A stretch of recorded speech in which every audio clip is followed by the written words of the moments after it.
PHNX Cardinals ready to roll on a Wednesday. I'm Johnny Venerable. He is Bo Brock. Welcome to your premier Arizona Cardinal podcast. Like and subscribe. Leave us a 5-star wherever you get your programming. Like this video. It's Bo Brock, Johnny V, talking about the wrap-up of mandatory on-the-field public minicamp for our precious Arizona Cardinals. And let's talk about a player who didn't partake in minicamp, being the headline like he would have. Long presumed that Budda Baker would attend.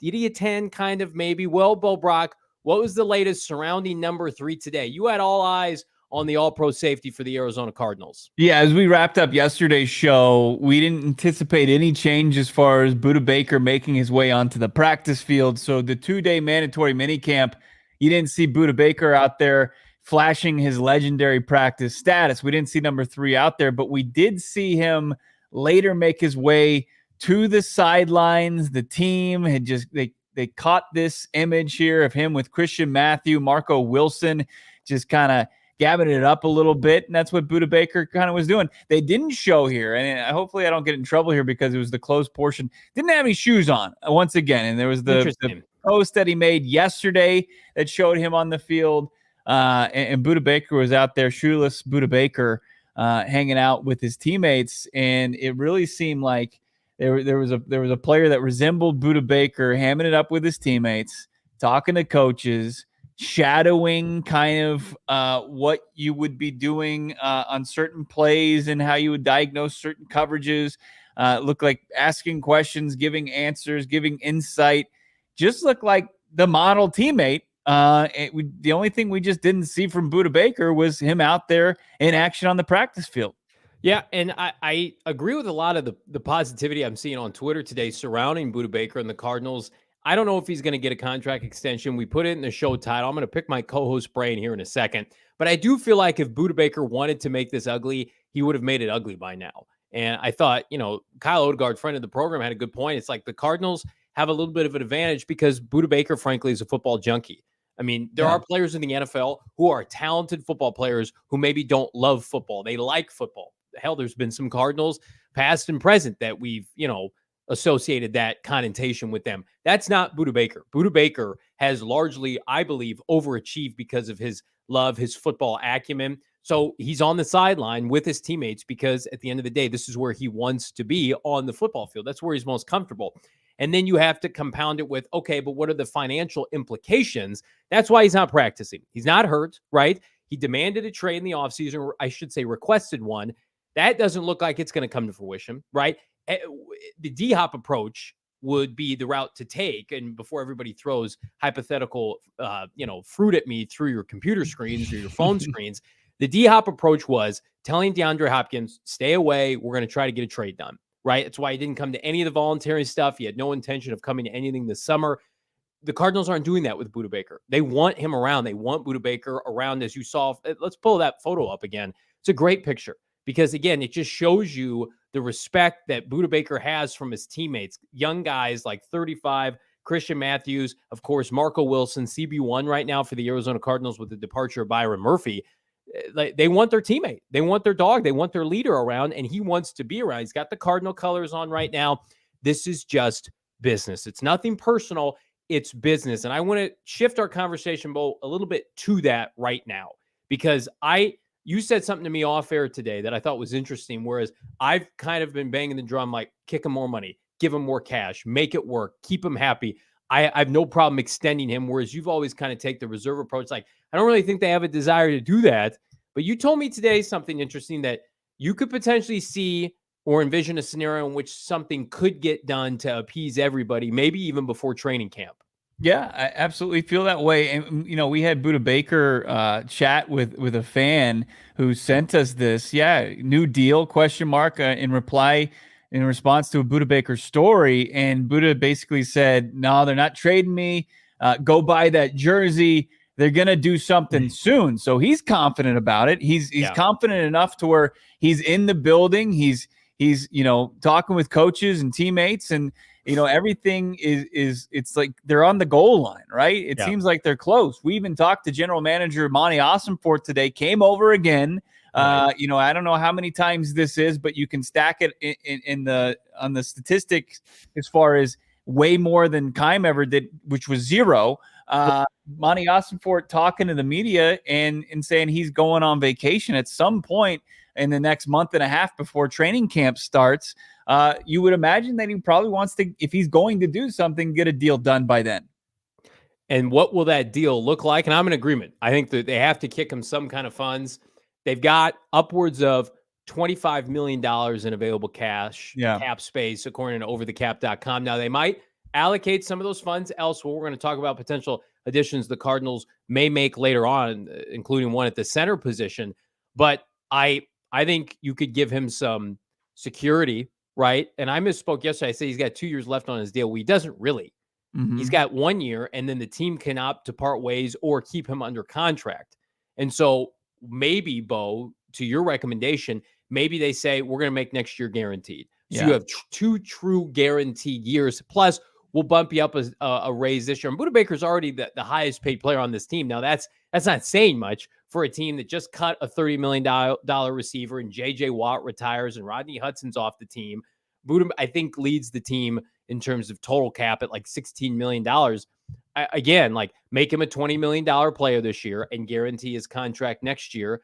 And then go into this offseason this season and next offseason feeling really good about your relationship with one of the best players in the history of your franchise. That is it's such small potatoes. It's not to Budda setting them up financially.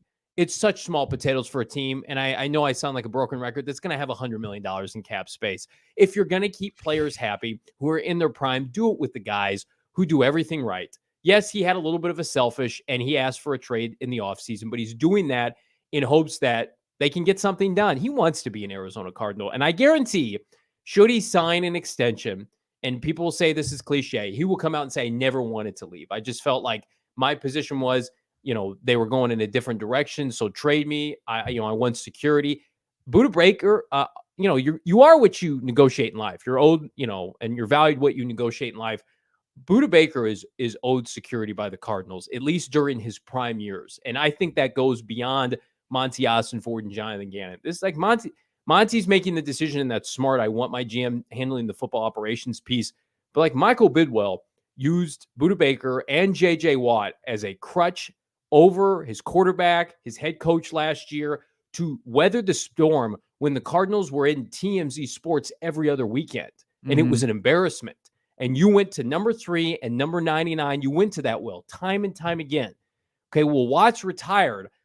I mean, you got to pay due a little bit. Budda Baker is earned what I think is, it's kind of like severance pay. It's back pay for keeping this team, trying to keep this team on the straight and narrow. Oh, and by the way, he's an elite top 5 safety. Yeah, I think the latter is the more important part for this new regime. Like, the new regime has shown that they don't give a crap about, the sins of their predecessors. They really don't. Like, their focus is getting this organization on the tracks, not just like back on, but like going in the right direction and ridding itself of, bad, egregious contracts and just kind of hitting the knee as far as and bowing down to each and every player's request to, rip up their old deal and give them a new deal, a new guaranteed money. And that's important. And I think that's part of this negotiation is Monty Ossenfort continues need to set the tone as far as they're going to go and they're going to operate on their schedule. And they're not going to be, pushed around by anybody. They don't care, what, if, I see in the chat, Budda Baker's a legacy player. It's just like, yeah, he is. But to Monty Ossenfort, he's one of the more talented players that he was gifted. And now he needs to decide, what he wants to do with Budda Baker. And now, like, Budda Baker, I think it comes down to how can you make Budda Baker feel the love? How can you make Budda Baker feel the respect? And, whether it's, definitely don't want to make him feel like he's going into a lame duck season. He wants the financial security. He wants the guarantees.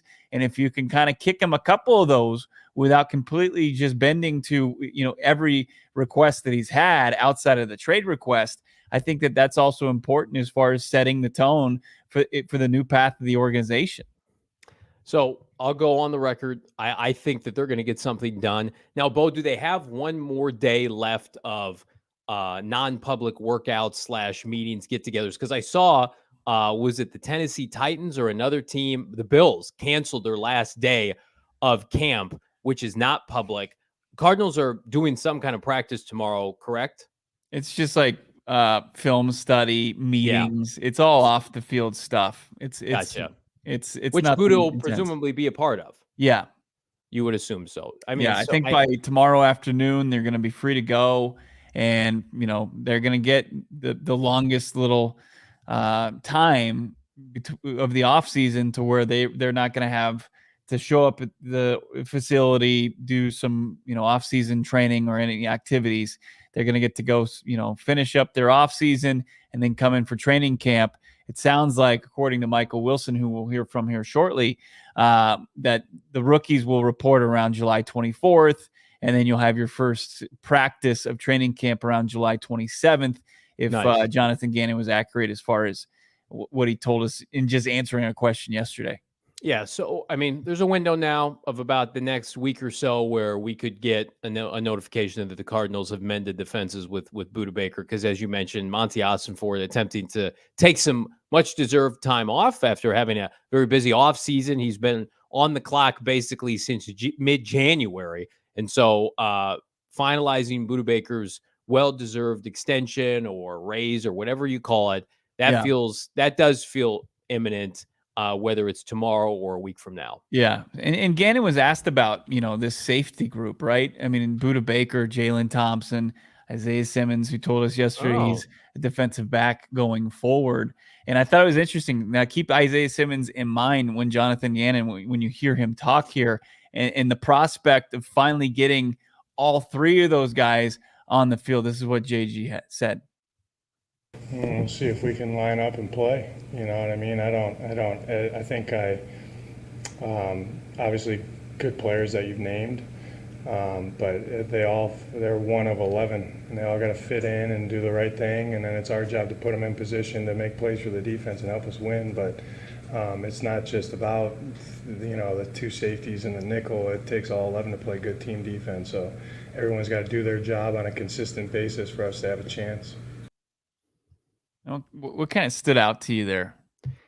Well, one of those guys isn't going to be in the starting 11, and that's Isaiah Simmons, just kind of by default, unless they opt to play with three safeties. But, I mean, you're going to sit Marco Wilson, you're going to sit Antonio Hamilton, no, and you got to have two edge rushers and a linebacker and a couple defensive tackles. Isaiah Simmons is going to play a lot this year. But to me, he named three positions in there. Okay. He said two safeties and a nickel. Isaiah Simmons, I would guess, is the nickel. How is that going to work? We saw that last year. Is there some kind of secret foot back pedal technique that Vance Joseph and company wasn't privy to? That's concerning to me. And I don't know how you also watch Isaiah Simmons attempt to play nickel corner last year and say, we're going to keep him there. Because I mean, that was his easily. Of all the umpteenth positions that Isaiah Simmons has played in his 3 years with the Cardinals, that was easily his worst position. Nickel corner, shifty little guys and getting torched, 7 to 10 yards downfield. I'm not saying it's out of the realm of possibility. If they trot out a starting defense and Isaiah Simmons is CB3 in terms of nickel corner underneath, that is, I'll have to believe it. I have doubted very little about everything Jonathan Gannon says and does. That will blow my effing mind if they decide to do that. I think he is the perfect safety. And I think he could be a very nice starting safety. But again, my issue is, number one, how much you pay a safety group. And number two, the Cardinals already have two really good safeties in Budda Baker and Jalen Thompson, who I think are going to play their best football to date under an ex-safety now head coach in Jonathan Gannon.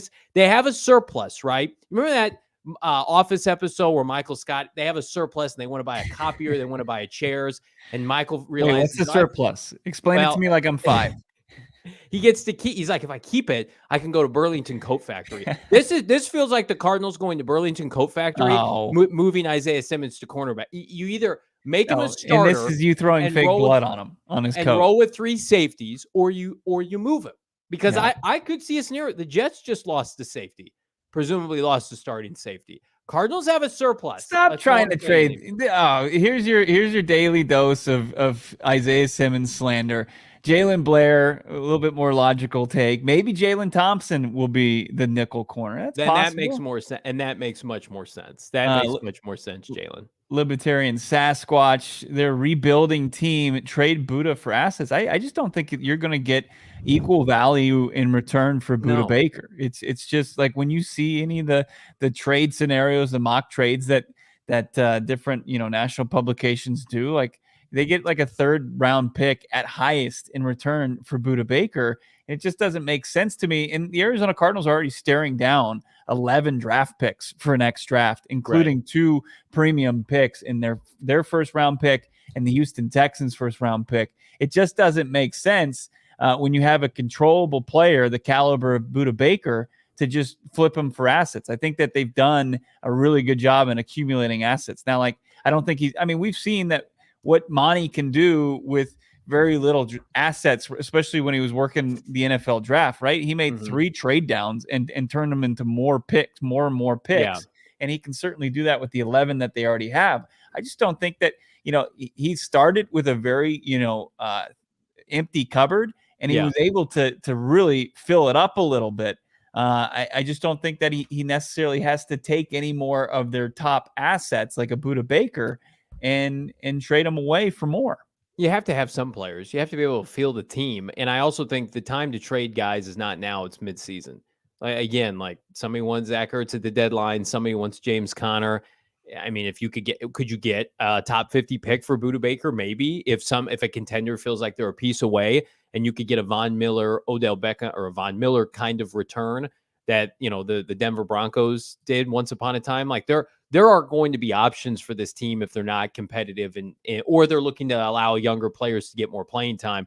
But I mean, right now, Budda Baker, to Bo's point, his value is the highest right now for the Arizona Cardinals. That's where he's valued the most. I think he knows that. That's why he's there and he's practicing, compete. The guys, they see all this. DeAndre Hopkins is out there liking every negative tweet about him in preparation for this season. Like Budda Baker, I'm sure has seen articles. He's a young single guy. He's seen articles about, Budda Baker to the Jets for a 3rd and a 5th. It's like, this is a guy potentially could go to the Hall of Fame. He's not even 30 years old yet. And trading him for a 3rd round pick when Jamal Adams, who's not a 10th of the player Budda Baker is, went for what, 2 1s? It's a weird market. You know what it is? It's a buyer's market right now for anything but a quarterback. And the Cardinals are best served because of the Paris Johnson, Will Anderson Jr. heist that they did with Houston, just to sit tight. Let the trade scenarios come to you. You don't actively need to shop anybody right now, frankly, and they could be in a situation where they're sitting pretty at the deadline with a ton of assets that teams are going to want to come calling for. So an asset that I am not willing to deal at any time soon is a player out of Stanford, the 3rd rounder, Michael Wilson. Bo, you mentioned him. The love affair continues with Michael Wilson and the fan base, in part because I think everybody realizes he's going to play a lot. D-Hop's gone. Hollywood's, not an injury-prone player, but he missed some time here and there. They just have nothing like him. He is a unicorn to this offense right now. He's 6 foot, over 200 pounds. You told me before the show, you're about ready. And this man's at practice every day. He sees the Cardinals. He's seen the Cardinals for the past 10 years. He knows what their receiving core has looked like and what it looks like now. This man to my right is about ready to proclaim Michael Wilson as a breakout candidate. True or false? True. Very true. Wow. Yeah, no doubt about it. I think that he has obviously what you want between the ears, and as far as what you want from just physicality standpoint, size, athleticism from the receiver position, the route running ability already as a rookie. He's been, I guess, provoked or unprovoked, talked about from players all around the team, from Jalen Thompson on the defensive side to Hollywood Brown on the offensive side. Everybody very complimentary of Michael Wilson.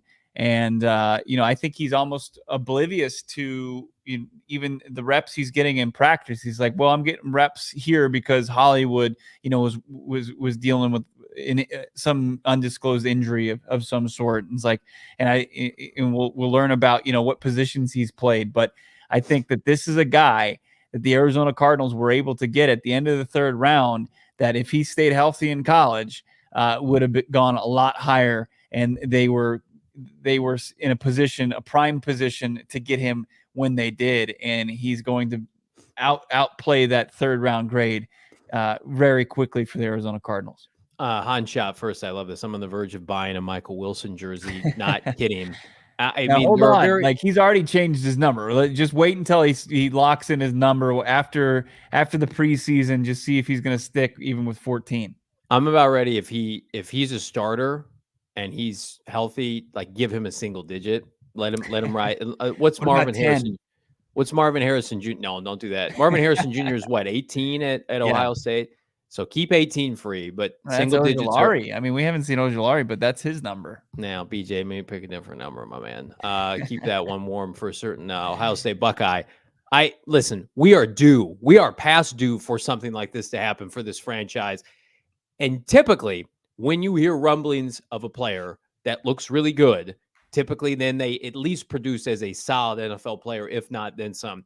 So dating back to my time podcasting, covering the team, it was Tyrann Mathieu, 2013, was just immediate. Hey, this is one of our best players, and he's going to play a lot, and he's fantastic. He might go to the Hall of Fame. He won a championship with Kansas City. Should have played longer in Arizona, but the talent's always been there. David Johnson asserted himself behind Chris Johnson. That training camp was explosive. Couldn't stop scoring touchdowns early in his career. Was evident, right? I remember Darrell Washington once upon a time jumping off film, jumping off tape at the red and white practice. Like it was evident this guy's going to be a plus player. And even, you guys think I hate this player, even Rondale Moore. I remember Rondale Moore's training camp 2 years ago. I think it was 2 years ago, where he was electric at training camp. Go look up the articles. His issue is he just can't stay healthy. And so I think it's met, and his usage has been terrible. But the ability, as you guys see on Sundays, when he's allowed to streak downfield vertically and he's healthy and he's capable, he can be a plus player in the NFL. I don't think there's a scenario outside of injury that's going to stop this young man. I mean, it's so cliche to say, well, he went to Stanford, he's smart. Well, he's super bright, and I think the physical tools are there. Go look what he did at the Senior Bowl during that week of practice, torching defensive backs that went high in the draft, left and right. Yeah, Cardinals are due, man. They need a player like this badly to emerge. I think when you mentioned David Johnson, that kind of rang a bell. Like I think he has the temperament and the quiet confidence of a David Johnson in the mold of a Michael Floyd, which would be an unbelievable combo. Like I think what Floyd lacked was obviously the drive and the ability to really kind of take his skill set. He was 6'3", 220, first round guy. He wasn't able to really harness it. And he had, obviously off the field issue where he got the DUI at the end of his tenure, But, I think that Michael Wilson has got it between the ears as well. And it really, when you brought up David Johnson, it's pretty similar. And I think that's exciting when you can mix that because the results they pay off. And where did David Johnson go in the draft? He went late in round 3. And a lot of people are like, oh, that's an interesting pick. Oh, really? We should, Amir Abdullah would have been available. You should have traded up for Amir. Nope, you take this kid. Small school. I know Stanford's not a small school, but they underperformed. Yeah. But they played they were one of the worst teams in the pack. At the end of David Shaw's tenure, it wasn't a lot of good football. Like McKee, the PFF mock draft simulator darling, and he belongs here. Wilson, they were like the guys out of that school that were really only worthy of NFL playing time. Did you get to talk to Michael today? We did. We absolutely did. We talk about the humbleness and the confidence. He talked about, getting the reps that he did in practice and how it's kind of built his confidence to this point and going into training camp. I feel confident. I feel really confident. I think if I had to grade myself, I think I've done pretty well. I think I've made the plays that have come my way. I've showed up consistent in my personality, consistent in my work. And I've just attacked every day, just not really trying to do too much to impress anyone, but just show up and be consistent and be myself. And I think if you do that for long enough, you'll start to earn respect from guys. But yeah, I'm really, really proud of what I've been able to do over the last 5 weeks, and I'm going to take this and hopefully continue to grow through camp. So, I mean, you love to hear what, he's obviously feeling it, right? He understands that there's a lot of hype surrounding him, but he's also keeping himself humble to where he understands that, like, and what, like Jonathan Gannon called it, like pajama games or something like that. Like guys can really impress in shorts, and he understands that it doesn't like it's great that he's making a name for himself now, but it's really going to matter when training camp begins and preseason, regular season, and it really seems like he's got the right approach. Right. It'll mean nothing if he's not out there making plays in August and September. But again, you would rather hear these things being said about this young man than the latter, than the former. Right. Like DJ Humphries, once upon a time, he had an egregious start to his career. They didn't even dress him, Mr. Knee Deep, back in 2015. Right. And DJ's rebounded nicely, and that's a testament to him. But it's like, how about a different receiver that went on day 3 of the draft under Cliff Kingsbury, and that's Hakeem Butler, the XFL darling. He was in before his injury that year during training camp. There was talk they were going to outright cut or release Hakeem Butler because he was so bad during training camp and mini camp. He just couldn't put it together. I mean, think about that. Hakeem Butler, who was a specimen, 6'5" at Iowa State, tore up the Big 12, just couldn't be competent during training camp to the point where the Cardinals were like, goodbye. And then other teams tried to move him to tight end. You think of it, so it's like this is not, everybody knows this. The draft is not an exact science, right? Right. It's not. If it was, every team would be good. If you could project who's going to be great, who wasn't going to be great. So I mean, like you could make an argument like Michael Wilson doesn't have, of course, the Hakeem Butler statistics, but he's putting together everything else that Hakeem Butler failed to do. So knock on wood, the biggest thing for this kid is just to stay healthy. Can he stay healthy and avoid those critical setbacks? He missed 2 years straight in college because of some fluke injuries. It's a tall task because everybody bigger, faster, stronger in the NFL. Plus, his quarterbacks, until Kyler Murray comes back, a little dicey, right? We don't know about old Clayton Tune and Colt McCoy's, 100 years old. Can they get this guy the football when he gets open? Because I think that's going to be the most frustrating thing is like, hey, look, the rookie's open. Look, he's producing airmail ball, hospital ball, right? We want to make sure that we're setting this kid up for success too. But Chase in the chat, Wilson knows how to pull off a Tank Tuesday. Jealous. Not small, not a small man. No. We're going to talk to some more big men here in a second. But first, I'm going to tell you guys about our friends at BetMGM. How about this right now? The 3-ball challenge, Bo Brock, with BetMGM. This is the golf dreams are made of. You and 3 guests could be teeing off on the most legendary courses. If you top the ranks of the PGA, BetMGM 3-ball challenge. Take your swing at this free-to-play challenge by revealing your roster of golfers for each week's tournament. The players with the best performing golfers will snag awesome weekly prizes. You don't want to miss it. Plus, you get $3,000 in withdrawable bonus dollars to be used to travel, accommodations, food and beverage, whatever you want. You have a chance to be entering the end of season grand prize.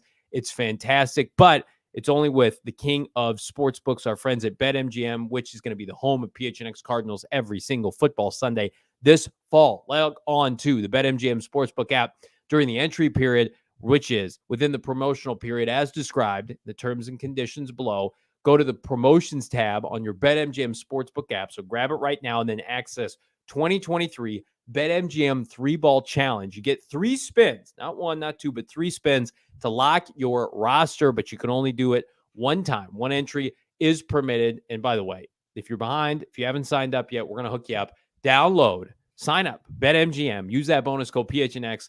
And if you're in Arizona specifically, we're going to get you up to $100 in bonus bets on your first wager. Again, make sure you're using that bonus code PHNX. Check out the show notes for full details.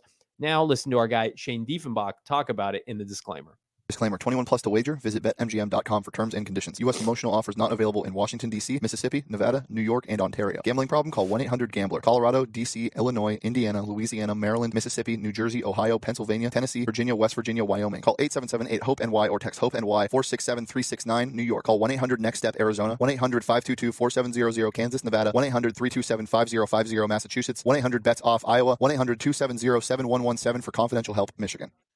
I was at the D-backs game last night, and unfortunately they were getting crushed by the Philadelphia Phillies. It's never good when a position player comes in and closes out the game for your team. So the only thing that was getting me through it was the Four Peaks beer that they had available at Chase Field. It's, of course, the official beer of the Arizona Diamondbacks. It's also the official beer of PHNX Sports. We love our Four Peaks. I was enjoying the Wow Wheats, #1 wheat beer in the state of Arizona. Can't go wrong there. It's so refreshing during the summer months. They also have a great IPA, like a staycation IPA that you don't want to miss out on. Check out everything they got going on their social media, on their Instagram. They've got great giveaways at some point that you can sign up to win Diamondbacks tickets, other things. Nice. You got to be following along at Four Peaks Pub, at Four Peaks Brew, and enjoy all the great beer that they have, that they brew on location, 8th Street location in Tempe, the OG spot where they became part of the Valley of the Sun for the last 25 years and continue to be. Got to be 21 years or older. And of course, you want to enjoy it responsibly. Looking for a great Father's Day spot for your old man, take him to Four Peaks. He'll love it because it's the great beer. They've even got, great swag in their bar area where you can buy beer on location, or you can buy great, hats, shirts, and you can enjoy some great food, desserts, appetizers, entrees. Get it all at Four Peaks. Got to be 21 to drink the beer. Love a dessert, and love Four Peaks desserts. Their food is impeccable. Had the chance to dabble all throughout the spring during our draft coverage. Anxious to get back to Four Peaks sooner rather than later. Anxious to hear more from our guy, Michael Wilson, who presumably, Bo, right now, I would say if I was projecting my starting lineup for the Cardinals, how can you not put him in the starting lineup right now? Right, and he kind of gave us some insight into how Drew Petzing, how Jonathan Gannon are approaching him. I think it really sounds like they're just trying to find a spot for him on the field. Here's Michael Wilson talking about what the biggest challenge was, and it was learning a ton of positions. Definitely, I would say the playbook, learning all positions. So the first probably 3 to 4 weeks, Coach Terrell had me playing X. And then from there, like the last week or two, he started integrating me at Z and F. And so just trying to learn every position and not having to think where, they say the play and it's like, okay, that's what I got. It just like in college, being in the same system for 4 or 5 years, it's like, I got it now. Versus here, there might be a little delay. And so definitely with 4 weeks until training camp, until we come back, just kind of grind in that playbook, because that way when training camp starts, I know it's X, I know F, I know Z, I know what the tight end has, I know what the running back has, I know what the progression is from the quarterback standpoint. So once I can, work out those, kinks and bolts of that, I think it'll be really, really good. Are you excited to hear that, or are you a lot of the people that have kind of like a PTSD of like Isaiah Simmons, David Collins, it's different. Reddick? The best receivers are moved around, and the best offensive coordinators move them around. So no, it's not. It's apples and oranges. It's not Isaiah Simmons foolishly playing slot corner and pass rusher, and let's put him at D tackle, and Zaven Collins lose 20 pounds. And no, it's like he's a weapon. Move him around, and then also let's see where he's comfortable, right? Because I don't know if people know this, we don't have a lot of game film on this young man because he's been hurt for the last couple of years in the Pac-12. So no, you don't think I trust Drew Petzing on what to do with this young man? Of course I do. I'm ready to be the most wrong I've been on a play. Usually I'm right. Usually I can call these things before the draft. Just toot my own horn here. But I was not impressed with the pick when they made it. I didn't understand it. And I also thought, Hopkins hadn't been dealt. It's like, are they going to redshirt this kid? Or are they just going to say, we're going to put you on ice. You haven't been healthy. We're just going to get you ingratiated, maybe put on some weight, learn the playbook. He's going to start. He's going to be a starter for them. They're going to put him out there. He's going to play 70% of the snaps. I'm all here for it. He's gone out there. He's earned his job, presumably his accolades. He's got to continue that, and he's got to, knock on wood, stay healthy throughout the duration of training camp and the preseason, and that's the biggest hurdle. But he is being put in a position. He's being groomed to start this year. And I don't doubt that he's going to take the bull by the horns. I mean, he's a specimen. He is a physical specimen. And if he catches the football, especially in traffic for a team that has tiny wideouts, they're going to say, well, we have to play him. Yeah. I love Rondell Moore and I love Hollywood Brown. I love Greg Dortch, but they're all undersized. So those guys are going to fight for playing time against each other. Whereas if you've got, 5 kids and 4 of them are undersized, you're going to get the biggest kid to go up and take the food off the pantry at the grocery store. It's just by default. We got to have, Stevie at the grocery store to get the can of beans off the top of the shelf. That's what's happening with Michael Wilson. It's like, well, we got to have him in the lineup. We can't not to have the 6'2" kid, even though he's a rookie, even though he's missed time, not play.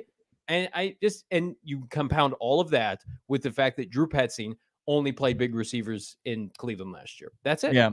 When you start doing the numbers game, it's like who stands in his way at X? Probably Hollywood Brown, right? He's probably your starting And X he's going to start. wide receiver. Z, like that, there's an opportunity there. Like it's either, Zach Pascal or Michael Wilson, in my opinion. So I think that as far as Michael Wilson, if he stays healthy, could win that job. And then he talked about learning the which in the old offense was occupied for 2 years by AJ Green. And then you've got the F position or the flex wide receiver position that maybe a guy like Pascal could dabble in, maybe a guy like Greg Dortch or Rondell Moore. I think Moore is going to be your primary slot receiver potentially. Yeah. So you look at, I think he can outright win the Z position or the flex or F position, immediately. It's that there's that much opportunity, and it's not an untalented group. I think it's one of the more talented position groups on the team. I think it's just a true testament to how talented this kid is. Yeah, Hans shot first. Michael Wilson wants to be great, and he has the drive. You can see it. And if he's going to be great, he'll beat out Zach Pascal. And if he's not ready, he won't. Zach Pascal's put up 600 yards, 700 yards receiving seasons in the NFL when he was with Indianapolis. Now it's dropped off. I think he's got like 500 yards combined the last 2 seasons, and last year he was under 200 yards. So, I mean, they could, behind closed doors, think, well, Zach Pascal, we can start him in a pinch, but our preference is special teams and leadership. He's a great human being. He's a locker room glue guy, and he could keep the seat warm and help somebody like Michael Wilson get acclimated, right? Because he's the only really fellow proven receiver that's has some size to him, frankly. Now that D-Hop's gone. D-Hop wasn't a huge guy, but he at least was 6'1". So now he's got a golden opportunity. Think about all the receivers the Cardinals have drafted. They've taken one in the first 3 rounds ever since, I think, 2018, 2017. And they've missed, and they've had some. I mean, Christian Kirk was a nice player, and they whiffed on that opportunity to play him at his right position in the slot from the start. It feels like with Michael Wilson wiping the slate clean of everything, all the Andy Isabellas that came before him. Respectfully to Rondell Moore and company. I just mentioned Hakeem Butler. This guy has an opportunity to come in with, he had low expectations after the draft. I have not seen a player go from kind of draft afterthought for a lot of us to, oh shit, this kid is going to be a player right away. I can't remember anything like this happening. And it could be I'm overreacting, Bo's overreacting. This team's got, poor depth and he's just standing out because the Cardinals aren't very good. That's likely too, but I don't think we can dismiss this kid, especially when we have guys, Sam Monson from PFF saying he thinks he's going to be a plus player. That means 1,000-yard receiver eventually. Yeah, I mean, it's 3 positions in the offense, and then they had him fielding punts. It's like this team wants to get him on the field. They want to find a spot. Now, don't let him. What's the best option for him? Probably not punt returner. They've got 2 pretty good guys in front of them, but they just want to be able to take this ultra talented kid and get him on the field making plays for the team because JG that's the type of player he likes as a football player. I mean, it's guys that can, impact the game. And I think Michael Wilson is a guy at the end of the 3rd round that they think can absolutely do that. Are they going to throw the ball enough to have him have a huge season, his rookie campaign? We've got, talked to Will Hernandez today, and he talked about the new offense. And this is what Will Hernandez likes about the new offense. I mean, I can't, give you a full answer on that. I don't know exactly what's on the coach's minds, but from what I've seen so far and what we've ran so far, I think we're going to run the ball, and we're excited about that. And, at the end of the day, it's versatility, right? We're going to do everything. But, just the fact that we are emphasizing the run game gets me excited. That's a large man. He is a big boy. He is a big boy, and he's. I mean, you look at his game. He's a skilled run blocker. I mean, that's his strength for Will Hernandez. So, for them to kind of cater to his bread and butter, that's exciting. Like Will Hernandez, might be if he played defensive tackle, be their best defensive tackle. I mean, I think that says more about their defensive line group, but could be. I think we could be sitting here October, November, and say like that was a super under the radar addition to bring him back. 2-year contract, minimal money. And again, it's like somebody who's come to everything, went to Gannon's presser, went up to Gannon right away. Hey, you don't know me. I played for the Giants 2 years ago. I played for the Cardinals this year. I'm hurt.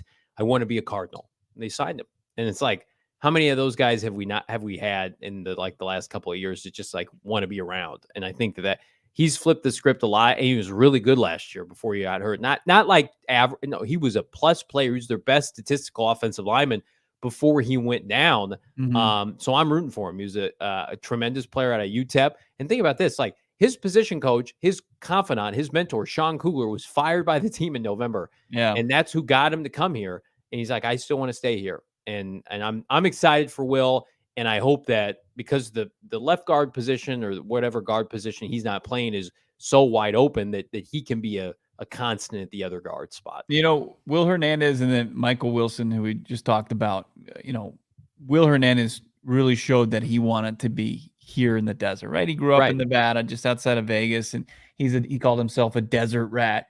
And he clearly wanted to stay here, continue to make his home here. And then Michael Wilson said, and we don't have the clip, but Michael Wilson said he loves this organization. And what Monty Ossenfort and Jonathan Gannon are unearthing are guys that love this organization, want to be Arizona Cardinals. We saw it in the flight plan with Paris Johnson Jr. Like that's really, really important, I think, in ushering in a new era that wants to, you know, really put on display and be a part of building of this and turning this into a football town, right? And I think that they take a lot of pride in that, and will even more so if they succeed in doing it. But it's refreshing to hear that from a rookie coming out of a Pac-12 school like Stanford, and Michael Wilson and Will Hernandez, who played, you know, in the biggest media market in the world in New York, and he wanted to come and stay here and play. So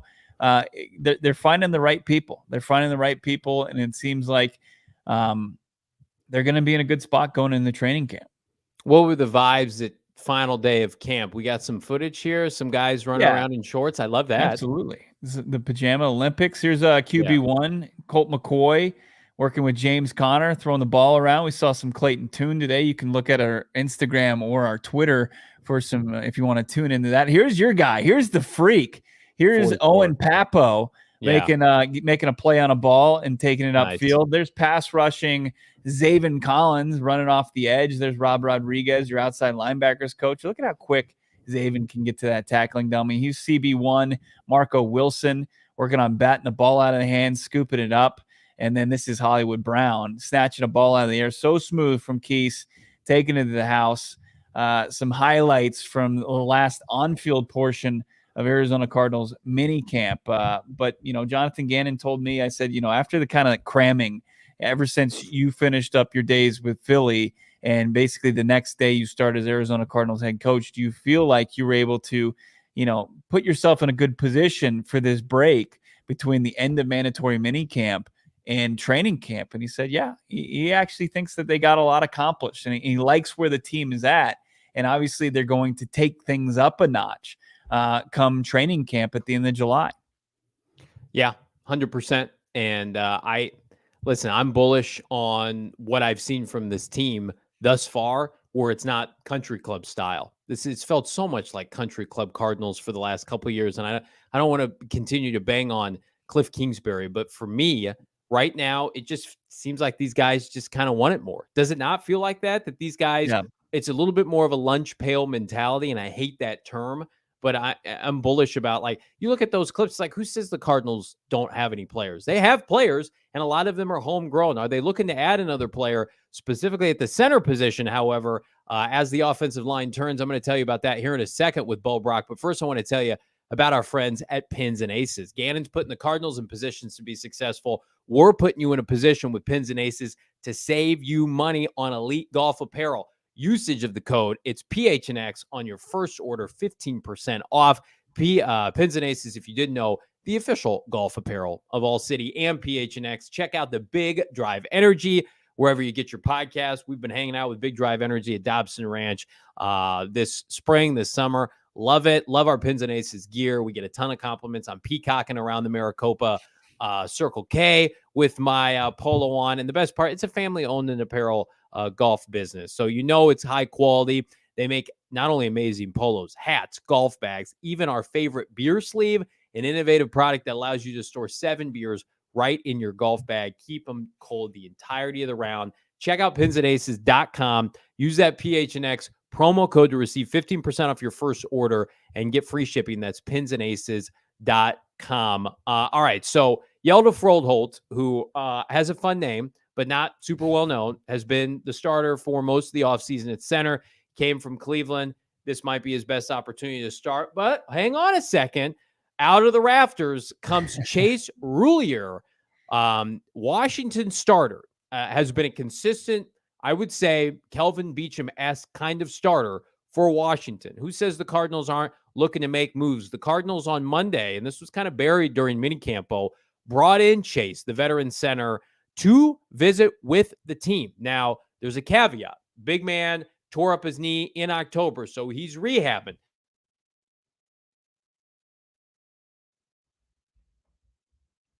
We lost Johnny here. He's rehabbing from a knee injury that he suffered last season, and Washington decided that they wanted to move off his big contract that he signed a couple seasons ago. I think $40 million in total. Looks like we got Johnny ready to come back here, but we lost you there as we were talking. What happened? We got you here. I don't know. It's that Copa internet. I'm plugged in. I'm plugged into the wall. I don't know what's going on. Continue talking though, please. Yeah, as this is like, what is that? That's not even HD. That's like old grainy 1999 television style. Hey Johnny, you want to reconnect and we'll bring you back? I'll see you later. We'll get Johnny back in the fold. But Chase Roulier came in for a visit, and I don't know if it's something that anybody anticipated. It seemed like they were content with Yelda Froholt moving forward as their starting center, and then then this surprise move. But this is the organization wanting to potentially get better. It's not like the tank misconception that they're not going to try to add and upgrade at positions. I think that's the misconception there. So if they decide to move forward with Chase Roulier, if they feel like physically, and that's probably why they brought him in, was number one, to check out where he is physically at this point coming back in his rehab, and if he can be somebody that they can rely upon or put on their depth chart at the center position, then they might take a chance at it. Because right now, if you look at center, it's like Yelda Froholt, who played 4 games there for Cleveland last year, and then you had John Gaines, who barely played center at UCLA as your 1-2, and then Lacita Smith. You need to get somebody with more experience playing the position. Now, like, are you saying it might have some Rodney Hudson vibes? It's like, tell me if you've heard this before. Center late in his career, knee problems could be the same thing as Rodney Hudson, but the difference between bringing on Roulier and where you were with Hudson, like Hudson was your only option. Hudson last year was your only option at the center position, to where this year you at least have Yelda Froholt, who I think Drew Petzing has a bunch of confidence in order to run that position. And then you've got John Gaines, Lacita Smith, Hayden Howerton. They've got options to where, Johnny, at this point, when we were finding out about Rodney Hudson potentially hanging him up, we were looking at, well, who the hell is going to play center? Where if they want to kick the tires on Chase Roulier, that they have the depth behind him to where if his health just can't get back, if he can't get back to the health necessary to compete at the center spot in the NFL. Well, and I think just building depth on the offensive line has been a priority for this regime since day one. And you could say, well, they're tanking and they're not interested and they want to save money. They have made a preference and a priority to build depth up front. That's why they brought back Kelvin Beachum and still took Paris Johnson Jr. Josh Jones is around. I mean, they have taken a kind of let's just see what we've got approach with every other position group, including defensive tackle, which is, I mean, it's just an atrocious group. It's not an NFL starting caliber group, with all due respect to those guys. But the offensive line is like, we're going to continue to add bodies. And that tells me Like, if I'm looking at, say they sign this guy, right? And they got Ben Gaines and they got Yeldon, and they got Chase and they got Will and Josh Jones and Kelvin and DJ and Paris. That tells me that they have an expectation, no matter what the combination is, that they can field a quality offensive line for Kyler Murray late in the year. Yeah. Because what has been one of our biggest concerns with this group, is it going to be a shit show in November? Let's say Kyler Murray's ready to come back around Halloween. Humphrey's on IR and Paris Johnson's struggling because he's a rookie and Yelda Froholt looks below out. It's like, do you put Kyler Murray in front of an offensive line like that? Or can you say, yeah, we go 3 deep at these positions? Yeah. It's just refreshing to see a regime that prioritizes this. I know a lot of people are like, no, embrace the tank, embrace protecting your assets on offense. Absolutely. You have to have a capable offensive line. Yeah. Nothing is worse than watching a sieve of an offensive line unit. And this Chase is better than Yelda if they're both healthy. I have full confidence in that. If you look at his statistics at PFF, he's an elite pass protector when he's healthy. But will he ever be the same player after tearing up his knee? We're just going to have to wait to see. You've got, I think, the right side in a really good shape with Will Hernandez, who we heard from earlier. Yeah. You got your number 1 pick, potentially 6th overall selection in Paris Johnson Jr., probably going to play right tackle for you. You got a backup in Kelvin Beachum. If Roulier comes in and he's your starting center, you could kick Yelda Froholt to either one of the guard positions. Like, I still can't confidently tell you, who's going to start at left guard. I've seen Yelda play a little left guard in OTAs, and maybe he could be an option there. Dennis Daly, I think, is a serious option at that spot for the Arizona Cardinals. And then you really seem like you're set at left tackle. You're 2 deep there. 3 deep if you count Paris Johnson Jr. So you've got DJ, you've got Josh Jones, you've got Paris Johnson Jr. You've got 4 tackles that I think are very reliable. And then you've got, you really just flood the guard position with numbers. And then I think you've done a decent job outside of, I would have preferred them drafting a center in the future. But I think that this is the next best option in the meantime. Do you agree with the people who are like, this is Rodney Hudson 2.0, a guy that's older? I was saying that. Like, I think the biggest difference is like there's a backup plan. It's not just like Rodney and that's it. Like, that's what it was last season. Like, we were like, they need to figure out how to get Rodney Hudson to want to play football again, because there was no backup plan. There was no contingency plan. And that was roster negligence as far as how they approached that. That was brutal. And this is not like, they can kick the tires on Roulier, and if it doesn't work out, they say, okay, we're going to move forward with Yelda. We're going to move forward with John Gaines potentially with more time. Can he maybe develop closer to what they need from the center position? But yeah, this is a win-win potentially, like very low risk and like, I'm not saying high reward, but medium reward. I mean, he started 63 games in 6 years. Now, and he would have started more and likely would have gotten a contract extension with Washington had he not been hurt the last 2 years. I mean, can we say that? He's played 10 games in 2 years. That's been the problem. I think giving this guy a 1-year contract, let him come in, see how he's recovering, see if he can mesh with what you want to do offensively. I'm going to tell you right now, though, what does Washington like to do? They like to run the football, especially when he was really playing good football 2 or 3 years ago. They want road graders up front. This guy, 6'4.5"? He's a huge mountain of a man. He's still under 30 years old. I think I say he was 28. He's 29. He must just turn 29. Yeah. So I just Corey Linsley, once upon a time, hit the free agent market and went to the Chargers. He was 30 years old. I mean, sometimes you have to overpay a little bit for centers, but in this scenario, I think you could get what I consider a solid starter for very little money. Yeah, and it also don't have like a true center on the roster right now. Like they just don't. They have good guys that they feel confident could start the year there and develop. But like, as far as proven commodities, like this is, I don't think Ben Jones is signed with anybody just yet. But I think they're still looking at Chase, maybe a guy with a little bit more upside, because Jones is 32 years old, and his body's really breaking down. Yeah, it is. It is. But there's more to center than just the physicality. If it was just the physicality, it'd be Yelda Froholt's job. Like he's a mountain of a man. He looks like he should be participating, and his name sounds like he should be participating in the strongman competition. Will Hernandez says he's just a beast in the gym. But are they finding out though, Bo, that he is probably better suited to either be a guard or a 6th offensive lineman? Like I think that and that's not an indictment on him. Yeah, there's a lot of truth to that. And I think Yeller wants his chance, right? And I think he views this as his best, but the team has to do it. This is a position. The offensive line is something, rebuilding or not, you don't have to round with that. You just don't, like, because that's how you get the players that you pay a lot of money hurt. Like, right. You might not be playing to hoist the Lombardi, but you better be playing to protect your players and open up rush lanes, because if you make it too easy for an NFL defensive player to get a clear hit on your skill players or your quarterbacks, like, you're going to pay a price for it. And nobody wants that. So the Arizona Cardinals released Julian Davenport today and Josh Thomas, safety.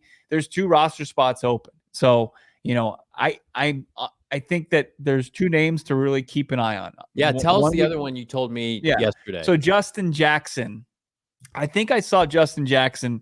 I can't confirm it. Organization wouldn't confirm it. But it certainly looked like Justin Jackson was out there in a polo, maybe visiting the organization. Do you know what Justin Jackson looks like not in a football uniform? I don't think I could pick him out. Well, I cross-referenced it. I got pics of him, and then I cross-referenced it with his Instagram and just pictures of Justin Jackson. It's some sleuthing, Johnny. I didn't just say, "Hey, you are a true reporter, savant, a throwback, Batman detective skills over here." I love it. But there's 2 spots open, and I don't think they're going to take all the month and a half between now and training camp to fill those. These are 2 names I think that you should keep an eye on. And there's ties, right? Justin Jackson played in Detroit last year. Dave Sears, your assistant general manager, comes over from Detroit. Maybe somebody that I think would be a good complimentary back to. I mean, Justin Jackson was getting carries over DeAndre Swift at some points last year. Well, listen, he's got 250 career carries, 1,200 yards, which isn't a ton, but he's averaged almost 5 yards a carry in his career. He's only got 5 touchdowns. He's never had under 4 yards a carry in his career. This is the kind of complimentary back that they need to add. I love Keontae Ingram, but this guy's been in the NFL for a little bit. I don't think he's ever going to be an every down back or the leader of a backfield. I could be wrong. But as you mentioned, like, he started games for the Chargers when Austin Eckler was out, and he's played a decent amount of snaps and is a good locker room guy, presumably, in Detroit, and where they just don't, have egos there. So I think they're starting. Everybody that said this team was going to tank, and we joke around it with Tank Tuesday. They're going to add players. They're not just going to keep the roster as is. That's Monty Otzenford's strength, right? I mean, not getting premier free agents, and sure, I think he's shown that he can draft, and they're excited about this class. But his strength is going out there and finding guys who are available that fit the coach's scheme, and guys that can excel and continue the scheme without any questions, right? It's that you're not going to fall short. And like I see, hopefully it's not another Billy Price situation. It's like, you're not just going to go find a center to find a center. You're going to find a center that's going to be able to play the style and brand of football that Drew Petzing and JG want to play. Yeah, 100%. I just saw that Michael Mayer just signed his rookie deal with the Las Vegas Raiders. He's a 2nd round pick. So I got to wonder if the 2nd rounders are starting to sign. So Mayer was 35th. So we're getting closer to 41st overall with BJ Ujulari. So I got to imagine that's going to happen pretty soon too. I mean, it would push him back with his progress if he is not, if he is not ready for training camp, if he's not participating. I don't think we're close to that. We've got a month and a half, but I mean, suddenly the pass rusher group is super interesting for the Cardinals. They have no proven commodities, but Zaven Collins is not. If you're BJ and like, you've got a 1st rounder now in your position group in Zaven Collins, somebody who is certainly looks the part, big, explosive, physical. He's learning the position for a first time, but he's no slouch. Plus, he's played NFL snaps for 2 years. Yeah. So, and then you talk about the 2 rookies from last year coming back, and they're hungry. I'm not a big Dennis Gardeck guy, but that position group doesn't F around now. So BJ, it would be in his best interest. Like, you take a page from, and I know it's a business side of things like Budda Baker, but take a page from Michael Wilson, Paris Johnson Jr. Those guys are out there taking jobs. They're ready to compete and take and earn jobs. We may have to revisit. Bo and I predicted BJ Ojulari to have the most impactful rookie season for the Cardinals. I mean, that how can you not say either Paris or Michael Wilson? Good hell right now with how things are planning on. And that's not saying I'm down on BJ. I think he's going to be a good player for the Cardinals. I think they need him. But I mean, could it be a reality in which, like, could he get a shot maybe midway through the year? You talk about letting the pre-existing guys get the first crack at it, let him kind of learn the playbook and get up to speed, because missing the entire offseason up until training camp's not nothing for a rookie. So yeah, I would assume that his contract is coming, and maybe Monty Ossenford can take care of that along with Budda and then take a much deserved vacay. Love it. I think it's a good plan. It's a good plan. Couple checks. Yeah. What's left to kind of figure out for the Arizona Cardinals between now and training camp? I think that's the topic of discussion tomorrow, barring any big headline-making news around this team. But that's a wrap as far as on-field mandatory minicamp for the Arizona Cardinals. But maybe they should carb load with a little Mountain Mike's. I love it. I love Mountain Mike's. Pizza places, of course, in the Valley of the Sun. We love Mountain Mike's. They actually dropped off food the other day. Emma and myself stuffed our faces with it while you were out in Maricopa dealing with internet issues. You need to figure out with Papa John. Trying to order some crappy trash pizza online unsuccessfully because your internet sucks out there and your pizza options suck out in Maricopa. You're not going to have bad pizza options with Mountain Mike. Get over there. Check out their website, mountainmikespizza.com. They've got great deals always on the website. They've even got oven baked fries. These look delicious. They're mountain fries. They got the garlic knots. They got the Mountain Rewards program going on. Download the app, join the Mountain Rewards, and diehards always get deals over at Mountain Mike. So if you become a diehard, you actually get a $50 voucher upon signing up. I mean, paying to become a diehard, it basically pays for itself. You get the free swag from us, you get the Mountain Mike's voucher, you get deals on Dobson Ranch, but more importantly, Mountain Mike's Pizza, it goes crazy. They've got the lunch buffet at their Mesa, Chandler, and Tucson locations. Find out more for yourself. Check them out in person at Mountain Mike's, and check them out, mountainmikespizza.com. You're not going to be able to tease me about Maricopa Wi-Fi much longer. There's a tease for you. I also want to tease you with the steal of the deal, year deal of the century. It's at gophnx.com. It's the Father's Day sale. Buy one, get one, half off. All shirts and hats, June 8th through the 18th. Father's Day sale. Premier clothing, apparel, everything that you want PHNX related, including PHNX Cardinals, like this Hollywood Hill sign. Do not miss it. The white lid on my good friend Bo Brock's head. He's got his nice Tempe tan going on, and he's sporting the PHNX lid of his choosing. You can too. Buy one, get one free. Become a diehard. Get that hat for free right flipping now. Why would you want to become a diehard? Well, how about the exclusive member Discord? My better half dropping exclusive content coming directly from Cards Camp, practice, training camp, mini camp, everything unlocked at gophnx.com, including the fabulous work of our guy Howard Balzer. Use that promo code Howard, HOWARD, and for future events, you get a percentage off. Become a diehard, get a piece of clothing every single year. You are a diehard only at gophnx.com. Bo Brock. For Johnny Venerable, producer Emma, I'm Bo. Tomorrow, what do the Cardinals have to do between now and training camp? We will tell you that. Thanks for everybody in the chat. Have a good rest of your Wednesday. We'll talk to you Thursday.